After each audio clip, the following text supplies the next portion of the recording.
Hello दोस्तों, good morning.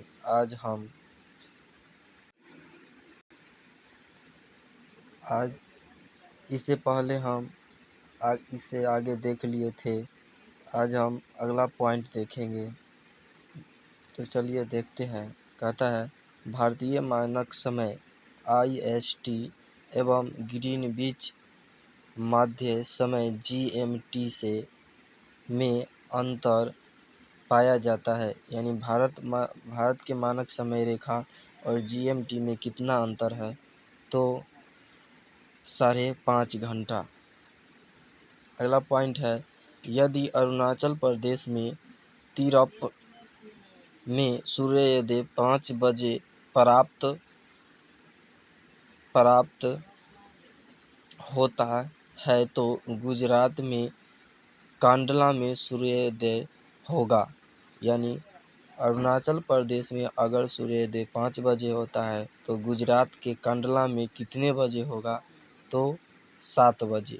क्योंकि अरुणाचल प्रदेश और गुजरात के बीच 2 घंटा का अंतर है और देशांतर में 30 डिग्री देशांतर का अंतर है।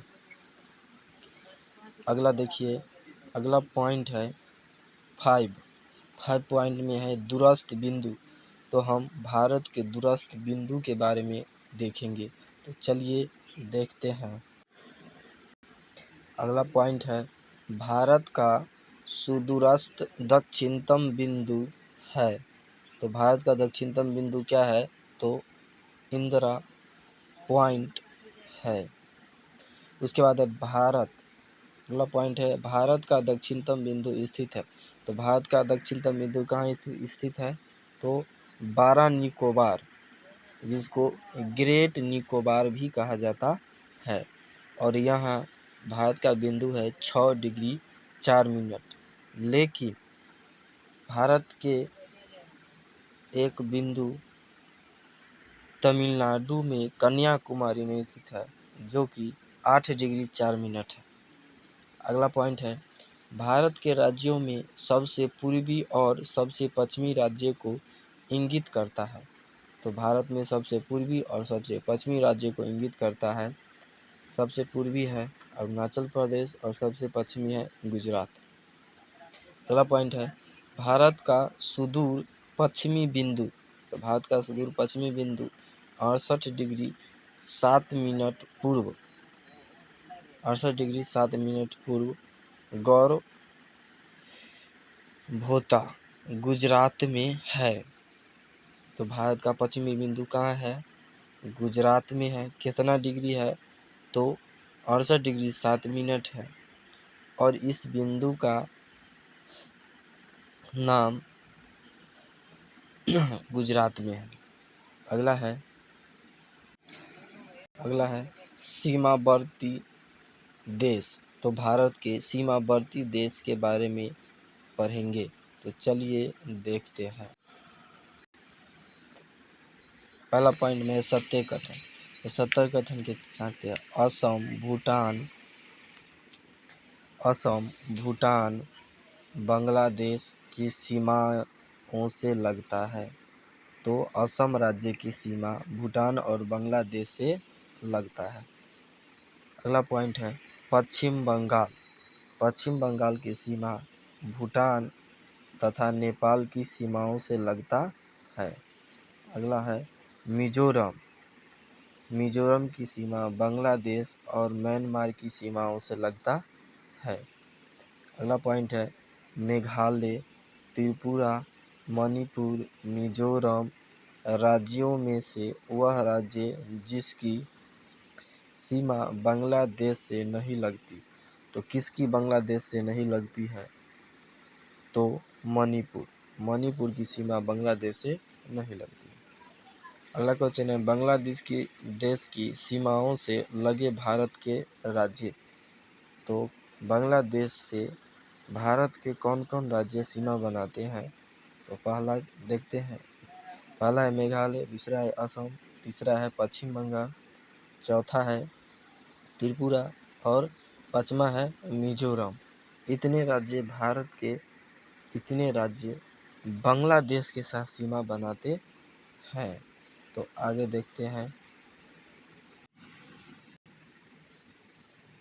अगला पॉइंट है सिक्किम, मेघालय, अरुणाचल प्रदेश तथा पश्चिम बंगाल राज्यों में से भूटान के साथ सीमा नहीं बनाती है। तो कौन सा राज्य भूटान के साथ सीमा नहीं बनाता है? तो मेघालय राज्य है, सो भूटान के साथ सीमा नहीं बनाता है।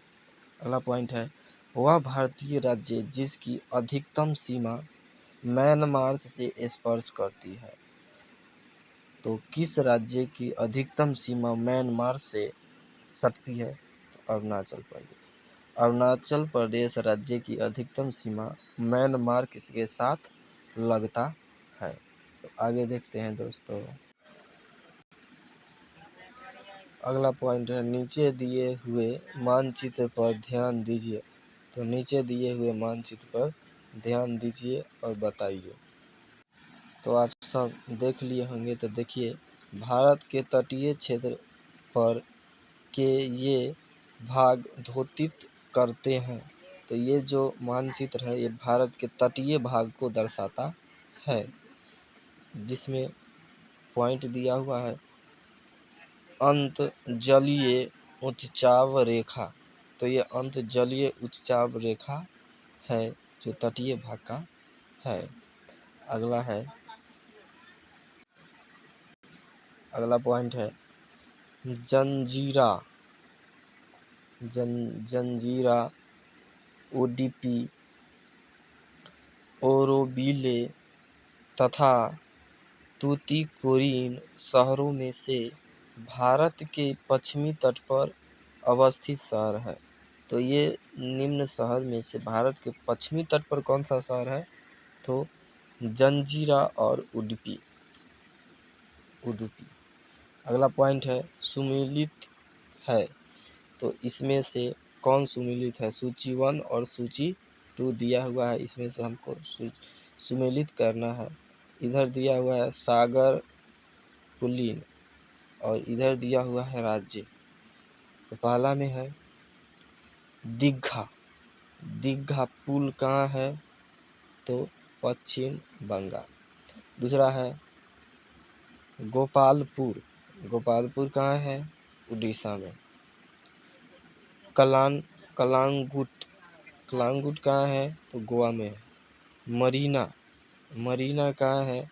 तो तमिलनाडु में है। आगे देखते हैं। अगला पॉइंट है तमिलनाडु व आंध्र प्रदेश के तट का नाम। तो तमिलनाडु और आंध्र प्रदेश के तट को क्या कहते हैं? तो कोरोमंडल तट कहते हैं। अगला पॉइंट है भारत के तटों में कृष्णा डेल्टा एवं केप कोमोरिन के मध्य स्थित है। तो कृष्णा डेल्टा और केप कोमोरिन के मध्य यानी बीच में कौन सा है? तो कोरोमंडल तट है। अगला पॉइंट है केप कोमोरिन के नाम से भी जाना जाता है। तो किसको केप कोमोरिन के नाम से जाना जाता है? तो कन्याकुमारी को केप कोमोरिन के नाम से भी जाना जाता है।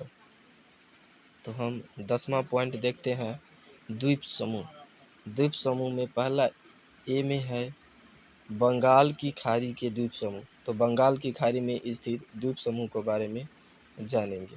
तो चलिए देखते हैं आगे। अगला पॉइंट है अंडमान और निकोबार द्वीप समूह का सर्वोच्च शिखर पलायन शिखर यानी सैंडल पीक स्थित है। तो अंडमान निकोबार का सबसे सर्वोच्च शिखर सैंडल पीक कहाँ स्थित है? तो उत्तरी अंडमान में है। अगला पॉइंट है अंडमान और निकोबार द्वीप समूह स्थित है। तो अंडमान निकोबार द्वीप समूह कहाँ स्थित है? तो बंगाल की खाड़ी में। अगला पॉइंट है अंडमान निकोबार द्वीप समूह में द्वीपों की संख्या। तो अंडमान निकोबार में द्वीपों की संख्या 220 है।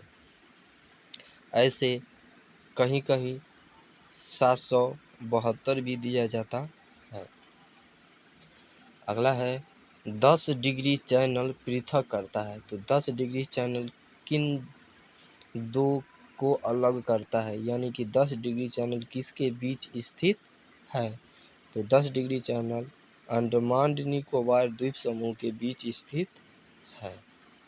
अगला पॉइंट है 10 अंश जलमार्ग 10 अंश जलमार्ग द्वारा आपस में पृथक किया जाता है। तो 10 अंश जलमार्ग द्वारा किसको आपस में पृथक किया जाता है? तो अंडमान एवं निकोबार द्वीप को पृथक किया जाता है। अगला पॉइंट है बैरन द्वीप अवस्थित है। तो बैरन द्वीप कहाँ अवस्थित है? तो बैरन द्वीप बंगाल की खाड़ी में अवस्थित है। अगला देखते हैं, अगला पॉइंट है भारत के पश्चिमी तटीय मैदान के उत्तरी भाग को जिस अन्य नाम से भी जाना जाता है वह है। तो भारत के उत्तरी तटीय मैदान को किस नाम से जाना जाता है? तो भारत के उत्तरी तटीय मैदान को कोंकण तट के नाम से जाना जाता है। अगला पॉइंट है भारत का वह द्वीप जिसका उद्गम ज्वालामुखी से हुआ। तो भारत के किस द्वीप का निर्माण ज्वालामुखी के फटने से हुआ है? तो बैरन द्वीप का निर्माण ज्वालामुखी से हुआ है। अगला पॉइंट है श्रीहरिकोटा द्वीप स्थित है। तो श्रीहरिकोटा द्वीप कहाँ स्थित है? तो पुलिकट झील के समीप। श्रीहरिकोटा कहाँ स्थित है? पुलिकट झील के समीप आंध्र प्रदेश में। अगला है राम सेतु शुरू होता है। तो राम सेतु कहाँ से शुरू होता है? तो धनुषकोटी से, जो कि तमिलनाडु में है। राम सेतु कहाँ से शुरू होता है? तो धनुषकोटी से शुरू होता है। थैंक यू दोस्तों, लाइक और सब्सक्राइब करें।